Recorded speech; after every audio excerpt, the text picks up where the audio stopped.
احبس أنفاسك وياي.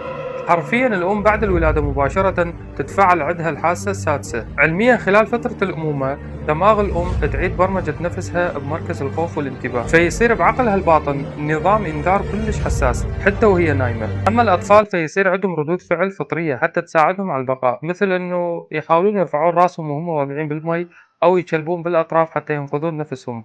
أما بالنسبة لهذا الطفل فراح أحبس أنفاسك ونتابعه سوا.